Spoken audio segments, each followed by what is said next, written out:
Ladies and gentlemen, and a very warm welcome to the Alkem Laboratories Q1FY23 earnings conference call hosted by Motilal Oswal Financial Services Limited. As a reminder, all participant lines will be in the listen-only mode, and there will be an opportunity for you to ask questions after the presentation concludes.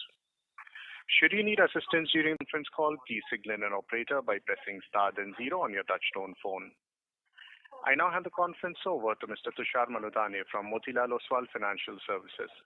Thank you, and over to you, Tushar. Thanks, Ali. Welcome to 1QFY23 earnings call of Alkem Laboratories. From the management side, we have Mr. Sandeep Singh, Managing Director, Mr. Rajesh Dubey, Chief Financial Officer, Mr. Amit Ghare, President International Business, Mr. Yogesh Kaushal, President Chronic Division, and Amit from Investor Relations. Over to you, Amit, for opening remarks. Thank you, Tushar. Good evening, everyone, and thank you for joining us today for Alkem Laboratories Q1FY23 earnings call. Earlier during the day, we have released our financial results and investor presentation, and the same are also posted on our website. Hope you have had a chance to look at it. To discuss the business performance and outlook going forward, we have on this call the senior management team of Alkem. Before I proceed with this call, I would like to remind everyone that this call is being recorded and the call transcript will be made available on our website as well. I would also like to add that today's discussion may include forward-looking statements, and the same must be viewed in conjunction with the risks that our business faces. After the end of this call, if any of your queries remain unanswered, please feel free to get in touch with me. With this, I would like to hand over the call to Mr. Sandeep Singh to present the key highlights of the quarter gone by and strategy going forward. Over to you, Sandeep. Thank you, Amit. Good evening to all of you, and thank you for joining us today for a quarter 1 FY23 earnings call. I would briefly take you through the key operational and financial highlights of the quarter. Total operating revenues for the quarter declined by 5.7% year-on-year. Ebitda margin coming in at 7.9%, and net profits after tax at 128 crores. We continue to maintain strong net cash position of 950 crores.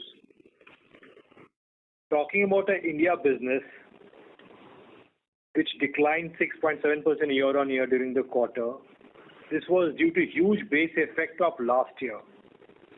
Adjusted for COVID base impact, the company has delivered reasonably good performance in domestic sales, led by contribution from new product introductions, price improvements. Our CAGR over the last 3 years is 13.4% for domestic business. We continue to outperform in the domestic market, and as per secondary sales data by IQVIA, the company sales remain flat year-on-year compared to a decline of 1.8% for the Indian pharma market. This outperformance is driven by a leadership position in acute therapy areas like anti-infectives and gastrointestinal. Our chronic business continues to significantly outperform the market and has been gaining market share and rankings. Our growth rate in derma and anti-diabetic during the quarter is significantly higher than the market. We have gained 4 ranks in anti-diabetic and 1 rank in derma therapy. Now coming to our international business. US business reported a sequential growth of 2.7% with year-on-year decline of 7.9%. The performance in US market continues to be impacted by a higher price erosion. During the quarter, we filed 3 ANDAs with the US FDA and received 4 approvals, including 1 tentative approval. Apart from US, our other international markets delivered a year-on-year growth of 9.6%, with good all-round performance from the Australian market. Coming to our progress in the biosimilar segment, we have launched 3 products in domestic market last year, and we are seeing very encouraging response on these products. We expect to add a few more products to our basket in the financial year, which makes our biosimilars franchise very promising in the domestic market. We have also signed deals in the CDMO space with a couple of international companies and few Indian players. In coming years, our biosimilar franchise will be one of the future growth engine for Alkem. Coming to regulatory inspection conducted by USFDA during the quarter, St. Louis facility was inspected in June 2022, and post the inspection we received 3 observations. We have already replied to the USFDA with corrective and preventive plan to resolve these observations. Apart from St. Louis, our Indore facility was also inspected by FDA. This was a pre-approval inspection, and we received 1 observation after the inspection, which we have also replied. Our Teluja Bioequivalence Center was inspected by USFDA in April, and the inspection was successfully closed without any observations. All other manufacturing facilities supplying to the US market have an EIR as on date. To conclude, we have started the year with market-beating performance in domestic markets as per IQVIA, and we continue to outperform the market in our domestic franchisee. Our margin for the quarter was impacted by headwinds from spike in material cost, higher marketing expense and distribution expense, and the price erosion in US. We would continue to drive operation efficiency through productivity improvements and various streams of cost optimizations that we are running in the company. Thank you very much. With this, I would like to open the floor for questions and answers. Thank you. Thank you very much. Ladies and gentlemen, we will now begin the question and answer session. Anyone who wishes to ask a question may press star and 1 on their touchtone phone. If you wish to remove yourself from the question queue, you may press star and 2. Participants are requested to use handsets while asking a question. Ladies and gentlemen, we will wait for a moment while the question queue assembles. The first question is from the line of Kunal Dharmesh from Macquarie Capital. Please go ahead. Hi, thank you for taking my question. First one on the US, how many products are we planning to launch in the US for FY23, and any meaningful products we should be aware of for FY23-24? We are expecting to launch about between 8 to 10 products, probably 10 during the fiscal year. And meaningful, we don't want to take a shot right now in terms of answering that question, but there are some shared exclusivities that we have already launched, and we are looking forward to a few others as well. Time will tell how successful we are in those. Sure. And a second question is on the other expenses. What is driving the other expenses on sequential basis? I think it's up by about 100 crore. See, you are asking from sequential quarter. Yeah, sequential perspective, yes. So generally, our other expense is around 23 to 24%, and this time it is higher, and in fact it is somewhere close to 29%. And what is driving it, sir? And mainly it is on account of some additional marketing expenditure, some additional traveling expenditure because of normalization. Sales and distribution expense also, it was on the higher side, particularly for our export freight. And then we have some forex loss which also has gone into it. Can you quantify the, maybe the kind of one-offs like forex loss and maybe higher freight expenses which might not, recur for the coming quarters?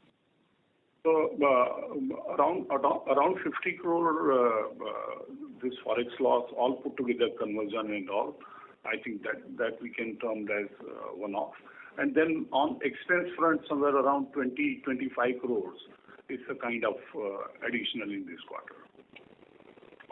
Sure. And if I may just squeeze in one more, this is for the India business. In terms of return on capital, how does trade generics fare against the branded generic piece?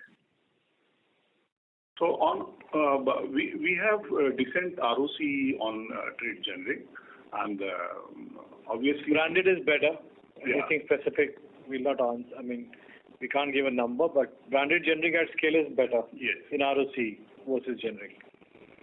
Okay, and what proportion of trade generic revenue would be like in-source versus outsourced, if you can share that? A lot of them is outsourced, what we do, yeah. Okay, so majority is outsourced. Yes, that's true. Yeah, thanks. Thank you. Before we take the next question, we would like to remind participants that to ask a question, please press star and one on your phone. The next question is from Kunal Randeria from Edelweiss. Please go ahead. Yeah, good afternoon, and thanks for giving me the opportunity. Sandeep, you did mention that you are investing in biosimilars, and that's going to be one of your growth engines going forward. So maybe just a couple of questions around that, So if you can share the kind of products that you're targeting, has the investments started and hitting the P&L already? And when do you expect to have, let's say, maybe, a portfolio of 6 to 8 products starting to contribute meaningfully? Yeah, hi. So your question is that expense hitting the P&L? No, yeah, Sandeep. Actually, there are 2 or 3 questions around that. So yeah, one of it was this. Answering one by one. So I think Mr. Dubey is in a better position, but yes, we have already completely expensed out R&D from the very beginning. So it's hitting a P&L, obviously, and it's hitting it for the last many years, not for the first time. So yes, revenues have just started, as I mentioned, very recently. And as I mentioned in my opening commentary, we have launched 3 products. Now, when you say meaningful, I think meaningful is very subjective. But if your question is like when we have 6 products, I think by end of the year we'll have 6 products in India. But for it to really contribute, it's going to take 3 to 4 years. Sure. So in 3 to 4 years, maybe you can expect 5, 7% of your top line or something coming from biosimilars. What? Let me do my math. 5-10% will be how much? It will be 500 crores. Yeah, maybe 1 or 2 years in there. We can't really be till we don't launch something in regulated markets. We're not sure whether it can go that high. 2026 is something I think we'll see an inflection if we manage to do things well. It's possible.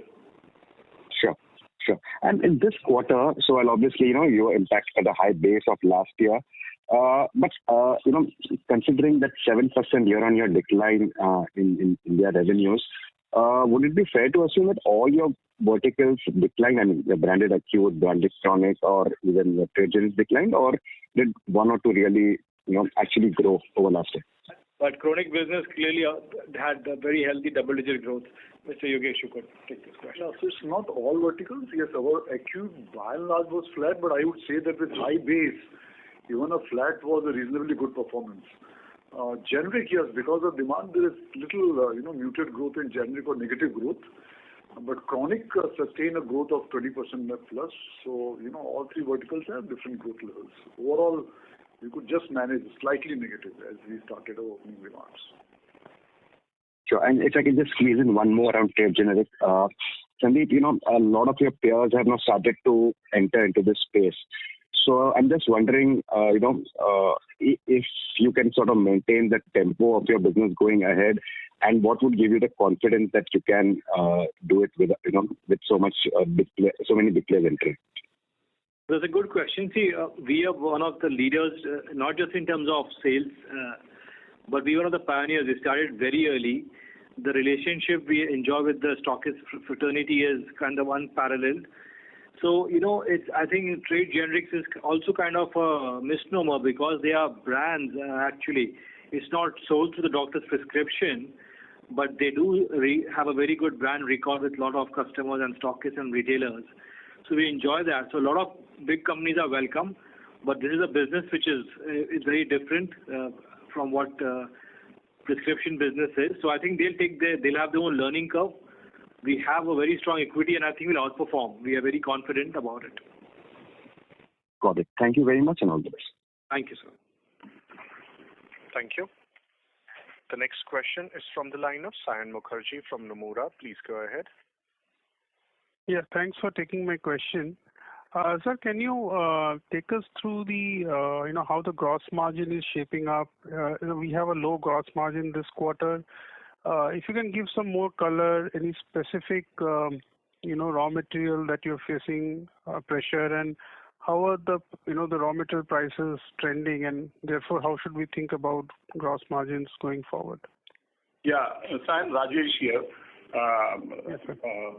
We can see our gross margin from 60% coming down to 57.5%. Basically, yes, you rightly mentioned also material cost, it has impacted. So impact of material cost is around 2.5%.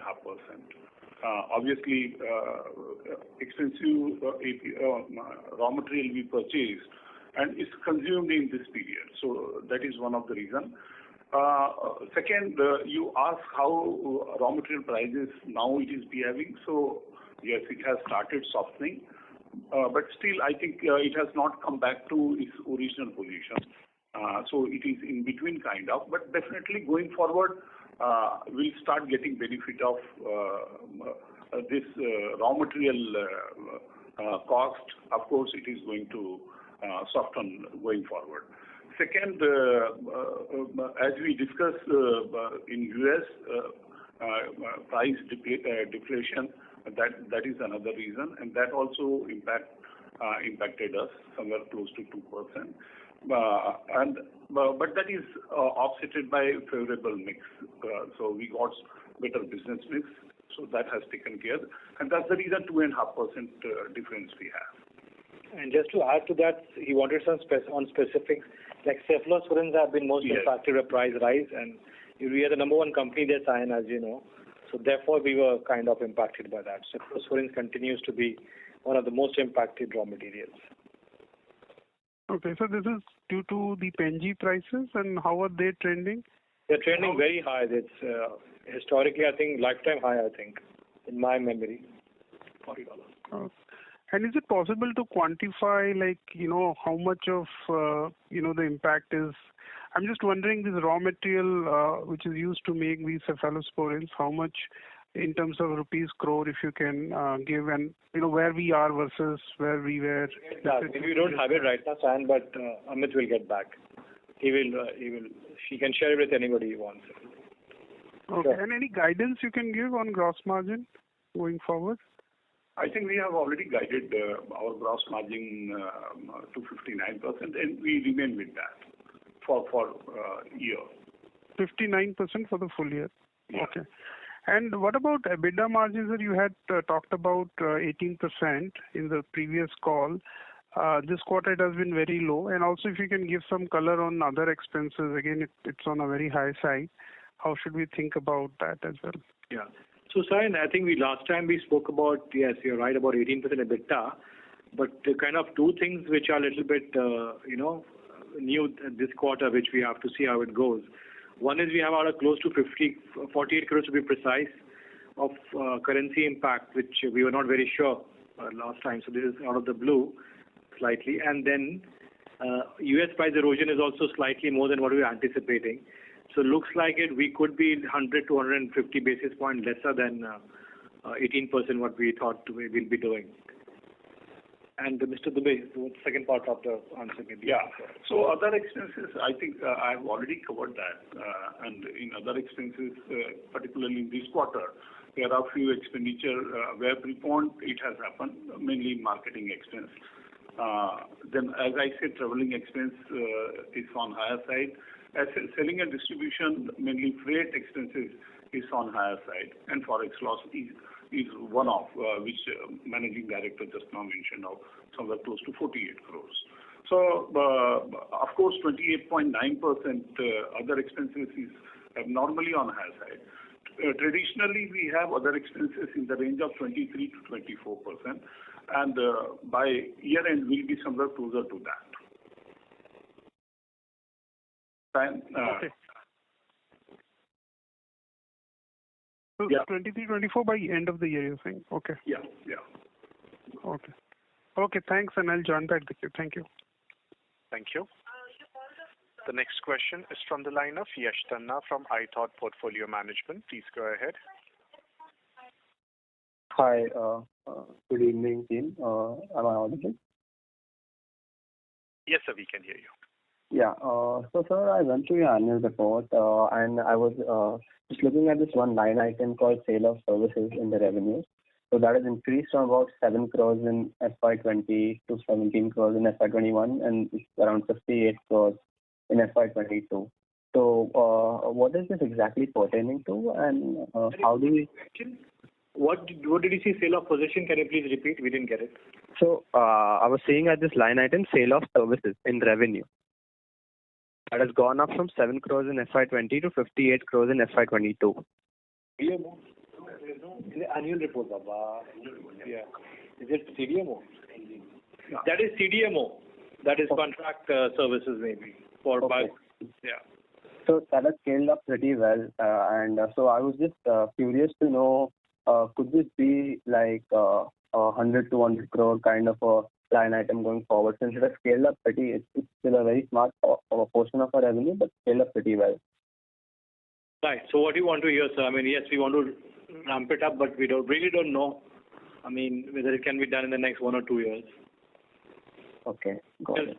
We're kind of seeing how the business ramps up. Sure. Yeah, and the other question has been answered. So thank you. Thank you. The next question is from the line of Nithya Balasubramanian from Bernstein. Please go ahead. Yeah, thank you for the opportunity. I just have the one question on trade generics. Is there any update at all or any more visibility you have on the trade margin cap that the government keeps talking about time and again? Sorry, what exactly is the question? So is there any update? Have you heard anything new from the government on trade margin cap?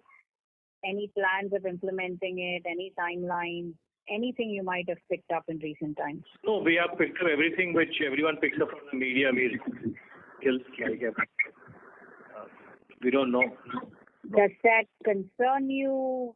Is that a real threat? How do you think about it? So I think, it does not concern us too much. Of course, it would be a disruption because those rules will apply to everyone. So nobody's going to get any advantage or disadvantage. And we being leaders in it will continue to grow. And we will continue to grow market share. I think the new players would be severely more impacted.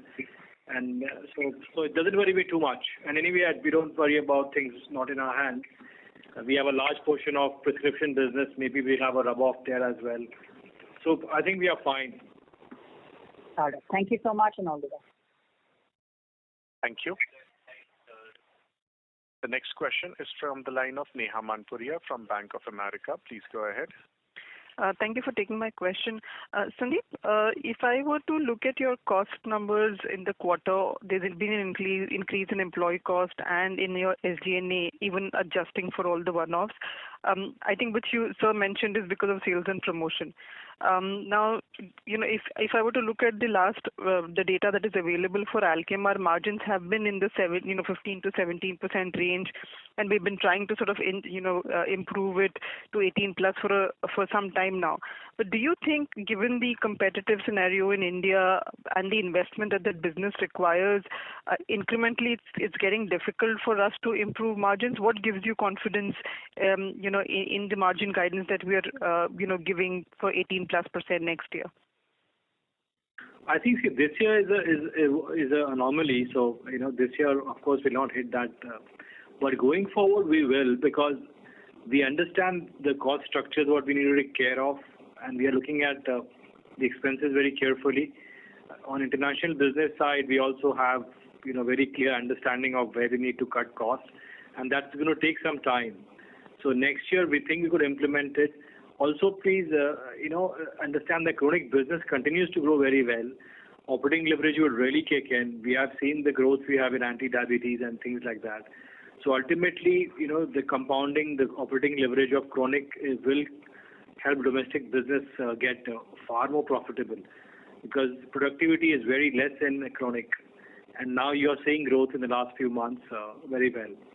So we think we can address this in the long term for sure. Sandeep, just to follow up on that, based on the investment that we have on our sales force currently, do you think that's enough, to meet the growth that we have forecasted for the next, let's say, 1 or 2 years, or do you see the need for additional investment, in our field force, and similarly in the sales and promotion cost? I know some amount of it is linked to the sales momentum, but do you see a need for incremental investment in the India business, as we go ahead? No, I think this quarter itself we have added 300 people compared to last year. So I think we have, I will not say that we have reached saturation, but we have added 3,000 people in the last 3 years, if I'm correct. So I think we have already kind of maxed out. We don't really want to add too many people because we also realize that if we can grow only by just adding people, that's kind of something not to be proud of. So I don't see, to answer you very clearly, I don't see that we need to add too many people in the next 2 to 3 years to outperform the market.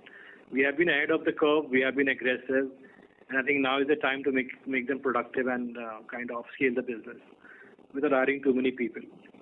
Similarly in SG&A, I think it will not grow in line with sales. It will grow much lesser than sales. So I feel very confident that profit will go up. Understood. So from a 2-year perspective, we should see margins, improve to the 20% levels that we've spoken of in the past? See, whether 20 or 19 is, I think, something I'll refrain from. But certainly, let's say you will see it like above what we guided last time of 18%. It should be more than that, for sure. This year's anomaly kind of for a lot of reasons. Understood. Thank you so much. Thank you. Thank you. The next question is from the line of Subramanian K. from Alpha Invesco. Please go ahead. Hi, sir. Thanks for the opportunity. Sir, you have mentioned about 2 deals of CDMO. So can you make us understand for which therapy segment and what are the products you are focusing? Yeah, so, these are a lot of things confidential, so I'll not disclose any geographies or, in the company name. So these are for clinical trials, so they are in early stage, for clinical trial supply. They could be in the chronic space and, what therapy areas and all that stuff is for, it could be onco, it could be osteo. Yeah. Okay. So what kind of competition is there in that, like in the Indian space for this CDMO? So like you might have spent a lot for this, for marketing. So how long can we expect to monetize? No, we have spent nothing on marketing. So this is not a marketing game. It's a service industry. You don't require a lot of marketing in CDMO, sir. Okay, sir. My other question is on this dermatology. So for this quarter, we had a solid double-digit growth. So moving forward, what is the strategy to scale up the revenue in dermatology? Because I could see the ranking is kind of not as same as in the other segments. So do you have any particular strategy in dermatology? Yes, yes, we do. I mean, one is that we are consolidating our current brands.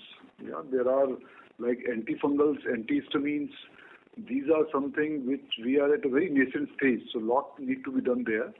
Plus, we are also looking at, strengthening our cosmetic portfolio there, particularly face creams and all, your sunscreen lotions. So these are some very high volume and high used products. We are still very small there.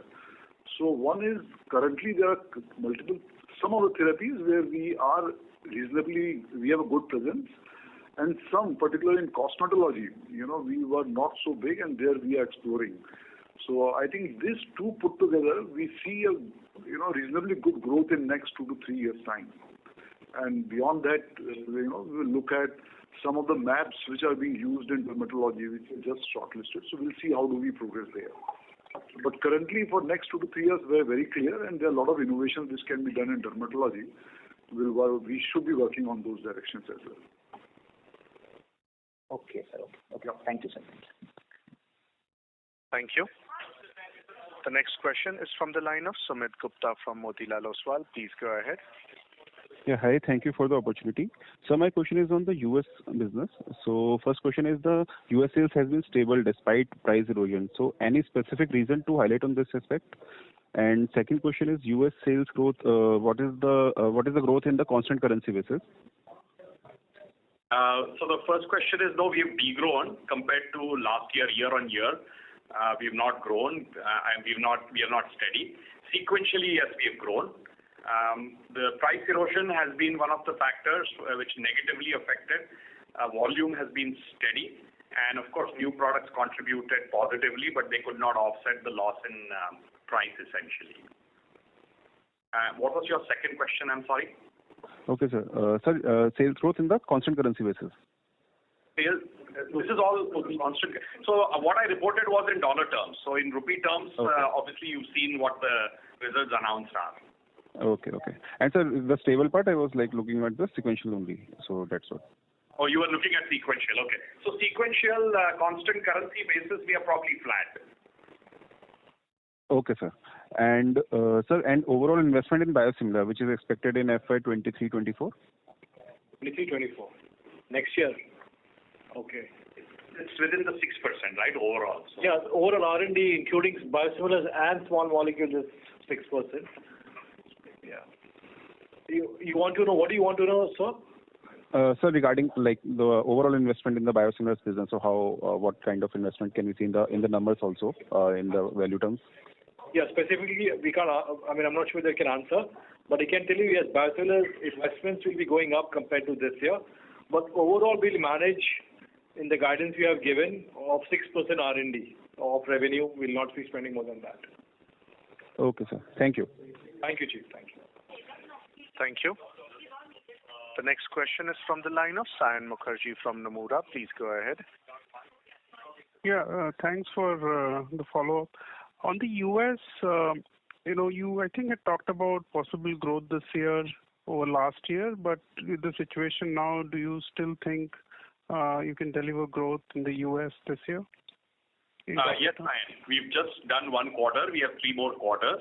So right now, the overall guidance for the year that we had given, at least for now, we are sticking to it. And obviously, we are looking forward to delivering that as well. And is it more dependent on, of course, on new product, right? So when will we see that momentum of growth from next quarter onwards, or it will be more sort of second half? No, it will have to be a combination of everything, Sayan, to be honest. So we are not going to deliver growth if there is a 20% price deflation, as you very well will understand. So to that extent, if we have to achieve our overall growth, it will have to come from all the 3 facets. A normal sort of a price deflation, unit growth, and of course from new products. Right.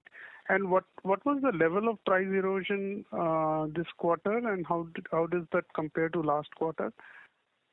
This quarter was 20% in dollar terms. Last quarter, I think it was around 14%, if I remember. I'm not very sure of the last quarter number, but this quarter it was 20%. Amit, 20% is a very high number. You're talking about year-on-year 20% decline in prices. I'm talking year-on-year 20% price decline for our portfolio. No, not net of new products. Pure price decline on legacy business, on existing business. Yes. Yes, we did suffer, Sayan, a huge price deflation this quarter. And is that very product specific, or is it spread across your portfolio? Because this number looks very high. This is across portfolio, obviously. It is not product specific. Okay. And how do you think sequentially the pricing momentum should be in your view, based on what you're seeing at this point in the market? Right. We were, like I said, we were expecting that the price deflation will reduce. But sequentially from 14, we have gone to 20. So, over those 2 quarters. So it's gone the other way around than what we had expected. Now, obviously, we will hope and expect that, it doesn't go beyond this number and in fact starts coming to normal number. Mm-hmm. Okay. And, a general question on margin. You were talking about margins sort of moving higher in due course. So the question is that what is that dependent on, in the sense that do you have leverage in your India business, or is this going to depend more on, let's say, the US business stabilizing and, growth coming there? And, if you compare the margin for the India business, let's say pre-COVID till now, how is that comparison? Okay. So, Sayan, increase in margin is dependent on both. One is domestic leverage, obviously, as we mentioned during the previous question. And even on international business, we have identified some, cost rationalizations which could be pretty meaningful, but we are still evaluating that, so we can't really give you any guidance on that. But we understand that everybody's restructuring their portfolio. We also know what kind of, portfolio we could restructure in international business, and that could lead to some cost optimization in terms of some, a lot to go with manufacturing plant cost optimization as well, linked with that. So we have got some levers there. Now they will take a year to implement because, to do those stuff, it's not that easy. So we have those levers, and we are fully committed to increasing margins, not just as a lip service. So we feel very confident that if you forget this year and you take a 3-year horizon, we would be increasing our margins. And on the second question, Mr. Dubey, pre-COVID margins compared to now on the domestic side, I think he asked. Yeah. So as far as pre-COVID margin is concerned, so more or less normalization is coming. So this quarter was exception because some of the expenditure it is prepondered. So I think going forward it will get normalized. That's the reason why I said our other expense it is going to remain between 23.5 to 24%. Because our major expenditure that is on marketing, it lies over there, and as well as we'll start getting some kind of softness in material cost also. Right. And just Sandeep, if I can, based on the the comment you made about cost initiatives on the international business. So even if you're looking at 18% margin, let's say, when things stabilize, typically the India business margins would be in mid to high 20s, right? So which implies that your the international business margins, would still be very low, or is obviously now very low. So how should we think about the steady state margin for the international business?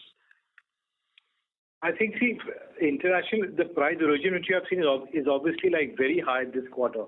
So I think it also a lot of depends on how the U.S. market kind of responds in the future.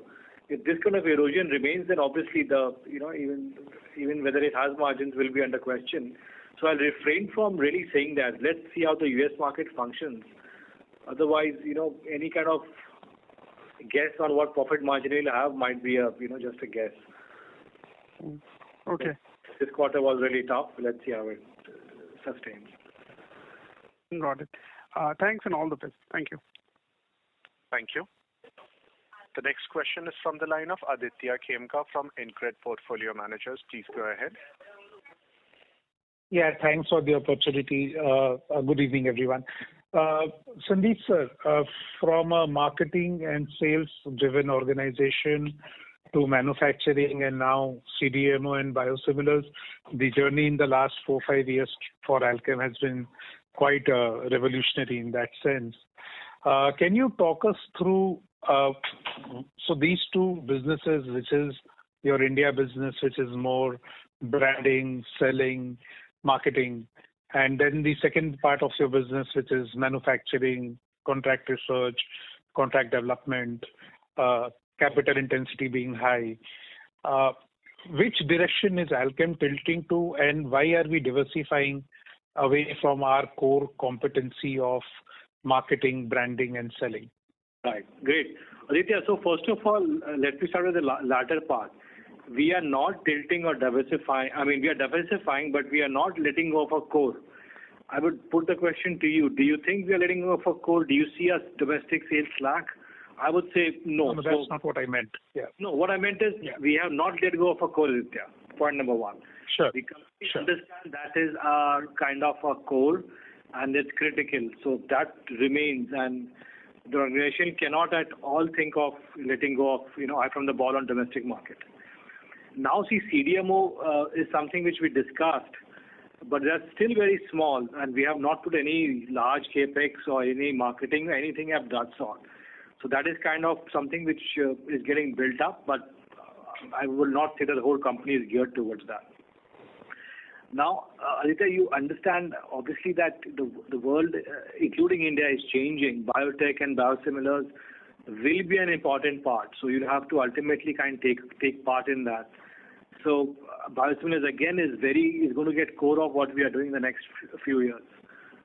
Yeah, and similarly, so you can't win those markets like biosimilar play without manufacturing of biotech. And we have not been like too aggressive on that. It's like we have not like put like hundreds, like we have just put 200 crores on the plant of biotech, and we are like measuring it. We are not going all hog, and not like, if I can say, we are measuring the depth of water with one leg at a time, not with both legs. So just to reiterate, we're not letting off go off a core at all, Aditya. Sure. No, that's not what I meant. I just wanted to understand the diversification perspective, which is well answered by you. Thank you. More than diversification, Aditya, it's also growth opportunities. I mean, diversification for diversification, I'm not a believer of that, but it's also a matter of growth. Because you see that US market is challenging the small molecules. You need to find other things like biosimilars, and we are a very simple company compared to a lot of other companies. A lot of other companies are doing injectables, inhalation, everything else, but we are not. We are doing oral solids, and now we are saying we are doing biosimilars. So I would say one of the most focused companies, sir. Fair enough, Sandeep. And Sandeep, I joined the call a little late. Did you talk about what kind of price increases on a weighted average basis have we taken so far, and how much of the older price inventory was sold in 1Q, and how much of the newer price inventory has been sold in 1Q? Yeah. As you know, for scheduled product, we had opportunity to go with 10.73%. That's wholesale price index released this time. I think in most of the cases we have gone for it. And you rightly mentioned, actually, impact of that, it has not come fully in this quarter because we had some extra inventory of earlier manufactured or earlier batches. So once it is consumed, and then we are going to have, and obviously in quarter 2 we are going to have entire benefit of price increase. As far as non-scheduled is concerned, so wherever, depending on our competitors' price and all this, it is subject to that. But wherever opportunity is there, we have taken increase there as well. Right, Rajesh. So thank you for that. On the raw material side, as we understand from what we are noticing in some of the commodity prices, it seems that there is a bit of cool off. Brent has come down, and other commodity prices have also seem to be cooling off. So how much of high-priced inventory? One, do you agree with the assessment that spot raw material prices from China, etc., are lower than what they were, let's say, 3 months back? And if that assessment is correct, how much of the older, higher-priced inventory do we have of raw material, and when do we start seeing the reflection of the newer, relatively lower-priced inventory getting consumed in the P&L? Yeah, you are very right. Actually, prices of API started softening, and as far as high-priced raw material consumption is concerned, I think more or less substantial part we have consumed, and we start getting a little bit softened raw material price consumption going forward. So if I have to quantify to a certain extent, I think somewhere close to 80-85% of expensive API is already consumed so far. Right. One question for Amit. Amit, one of your largest competitors in the US market spoke about product rationalization, letting go of loss-making products, and reducing the product offering to the customers because those products were just not generating profits. And you said 20% price erosion on a portfolio level, whereas in the India business you have been able to take price increases. I'm sure raw material costs for both businesses have gone up alike. So in that context, how is the Alkem portfolio going to survive, given that the companies that I'm talking about are in multiples of the size of your business in the US, and yet they are facing the problem of cash flow on that geography and rationalizing portfolio. So right. How do you look at the outlook of your portfolio in the US, and how do you sort of differentiate yourself versus those larger players? Differentiation, I won't be able to answer, Aditya. It's a generic business, commodity market. Of course, we have our USPs and our strategies. But at the end of the day, if a competition has the same product, there's very little differentiation per se. Going back to the original question, we do this exercise always. If there are products within our portfolio which we think are not generating return or investment or margin for that matter, we certainly discontinue or look at reducing them. And in many cases, when, like we just discussed, if there is a 20% price deflation, there will be some products which will start getting into the negative area, and we will let go of those businesses. So really, sometimes we get forced out of the market also. Of course, we can keep that business by making losses, but that's not our philosophy. We don't do that. We simply get out of those products. So we do it actively, and sometimes we are forced out as well. That's a fair point. I mean, if you're not making money, why do the business? So in that context, then, in terms of capacity, would you need additional capacity for your small molecule business in the US for the coming 3 years? No, I think some time back we had very clearly guided that we have built a capacity for the next 5 to 7 years. And now with very little growth happening on the volume terms, we think that 5 to 7 year still remains the same despite 2 years hence. Right. One last question, and I think maybe Sandeep can answer. Sir, we are seeing a lot of merger and acquisition activity. I know you get this question every con call. So in terms of deploying capital, you have options. You have an option of putting up a plant or capacity for biosimilar, CDMO, US generics, and you have the other option of buying some brands.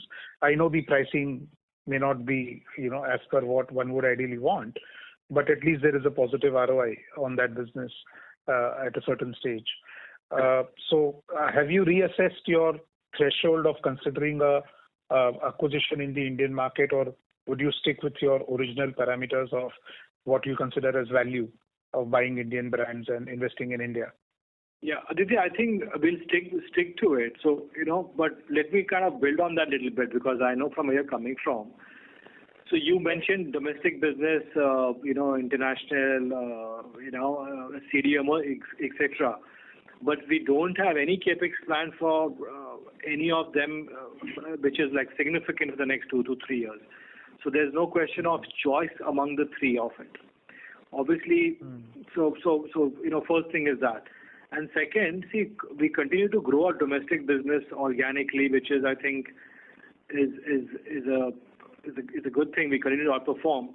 So I don't think we have changed our stand of acquiring something, but that doesn't mean that we never evaluate opportunities. We do look at them, but we kind of, when we hear those valuations from bankers, we kind of stay out. So we're still looking at a few things. If it makes sense, we'll buy, but if it does not make sense, we'll never do it for vanity. We don't want to look good. We want to be good in the long term. No, I really like discipline in the organization. That has been one of your highlights, and I really appreciate you sticking with it. Thank you, sir. Thanks a lot, guys. Thank you for your answers. Thank you. Before we take the next question, we would like to request participants to limit their questions to one per participant. The next question is from the line of Nikhil Mathur from HDFC Mutual Fund. Please go ahead. Hi, good evening. My question is on the profitability of the domestic business from a slightly longer term horizon. I'm not looking for answers, numbers here. I very well understand that there could be some gross margin reversal in the near term because of raw material prices cooling. But if I look at the OPEX below gross profit, I can work with a MR field force of more than 10,000 down. If I remember correctly from previous con calls, 20-25% is the churn that the company used to indicate. With that kind of a churn, is it possible to increase the PCPM structurally from where the company is today?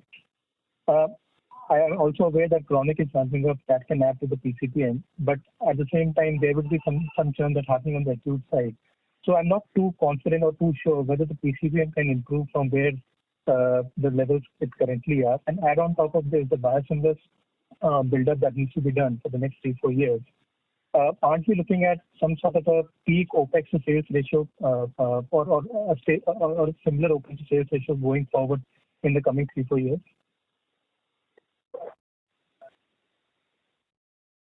I'll answer your first. You have two questions actually. You ask about increase in productivity, and then you ask about the OPEX on current 10,000 field force, and then how do we address that, correct? So number one is PCPM. Obviously, when we intend to grow at around 10-11% on a productivity of around 6 lakhs, so which means we are improving our productivity on acute front. Yes, our chronic productivity is at a mid-level, it's around 3.5 to 3.7, where there we take a little aggressive growth of around 23 to 24%. So our acute therapy continue to outperform the market and thereby increasing the productivity. And we intend to grow chronic by at least 2 to 2.5x of market, and therefore, outperforming not only the market but increasing the productivity more than what market increases. So that is what is our objective. So over a period of time, productivity is bound to increase if we sustain our growth levels. Yeah. Because we are not increasing manpower much now. We have done almost 1,000 every year for last 5 years. As our MD also spoke just now that, we don't intend to do much on expansion front except for a few this year. But it is more consolidation and building productivity. I believe last time we answered the same, that one of the growth lever would be increasing the productivity. Sir, but with a field force of 10,000 and more, your top-performing MRs would be prized assets for many other companies. So, wouldn't the need to retain them, which would involve that you have to raise salaries of MRs? And if you don't retain the top-performing ones, the PCPM hit that you take, because the new ones will take some time to ramp up. Why I'm asking this question is this question is more relevant for Alkem in my view. It's because of the MR base that you operate at versus unlike other companies which are at half or 70% of the MR base that the company is at. Yeah, so that remains challenge across industries, not specific to Alkem. So retaining team will always be issue, and we have our inherent, that bonding with team, and we have various HR initiatives where, team bonding and retaining the team, and we are certified as best place to work for last 3 years. So we keep on continuing to see that, our attrition level remains lower than the industry, and thereby retaining people, and we are known in the industry to be one of the best paymaster in terms of incentives, and we are very highly incentive-driven company, and that helps us retaining people. So one is providing the right culture and environment, and second is how do we reward them to the best of the incentive structure in the industry. That to help us to retain people. But yes, nevertheless, this still remains a challenge of retaining people, and we are aware about this. Yeah, but very clearly PCPM will increase. I don't know why you doubt that. It has to. Yeah. Yeah, and the second question. What is your second question, sir? Ask something. You asked someone R&D biosimilars. Can you repeat your question? No, I think this answers. I mean that was just a add-on question. PCPM is what my focus was, and I think this helps. Yeah. Thank you. The next question is from the line of Shrikant from Asian Market Securities. Please go ahead. Hi, good evening. Thanks for the opportunity. My question is on domestic trade generic industry. So if you can talk about how big trade generic industry is, what has been your market share movement for last 4-5 years? Because last couple of years we have done very good business. So if you can comment on the market share and little bit on the futuristic, how we should look at the trade generic industry growth rate in India. Yeah, so a lot of questions there. I'll try to answer them. Thank you. Share on trade generics, we cannot really say that because there's no data like you have for prescription business. But I can tell you that we are either number 1 or number 2 in trade generics. That's point number 1. So we are very close number 1 or maybe a number 1. And trade generics is really growing now. It's outperforming the market to a large extent. It's also mentioned in some of the questions we had earlier that a lot of other companies are now entering this. So I think you have got tailwinds. This industry will outperform the normal pharma industry. Okay. And anything on the market share movement? No, market share movement I think has only increased because as I said, we are close number 1, if not a number 1. So, and there is no secondary data, no validated like third-party data. So I think whatever market share I tell you might be not very accurate. Okay. And one small bookkeeping question is on if you can provide the acute, chronic, and trade generic contribution during the quarter. 84-16. Yeah, Yogesh, why don't you go? So acute is 84 and chronic is 16% to the domestic business. The prescription business. The prescription business, yeah. Okay. And trade generic, any number? Trade generic? It's close to 20. Okay. Thank you very much. Thank you, sir. Thank you.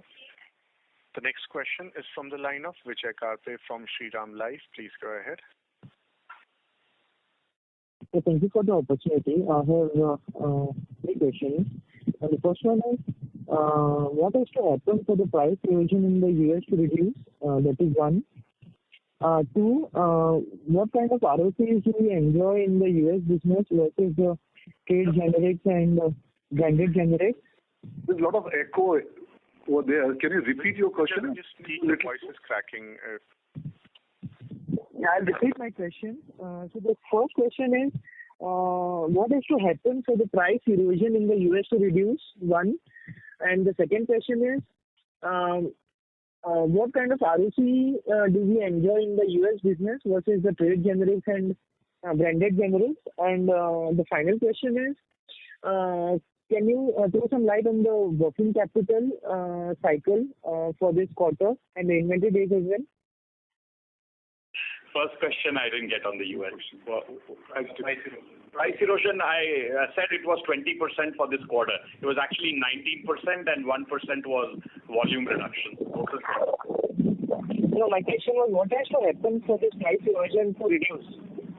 What has to happen for price erosion to reduce? I can't really tell you. One of the key issues has been, of course, customer consolidation, but that's not going to change in this quarter. And the only thing I can say is that, at some point of time, there will not be so many offers or people giving so many offers coming through, and therefore that automatically will come down. Some players getting out, manufacturers, that is on our side, that is. Those kind of things will impact. Mr. Dubey, the other questions were for you, ROC and whatever. As far as ROC on international business is concerned, we have very in single digit, but definitely it is positive single digit, and we are in the process of improving ROC. I think third question, I don't recollect. What was your third question?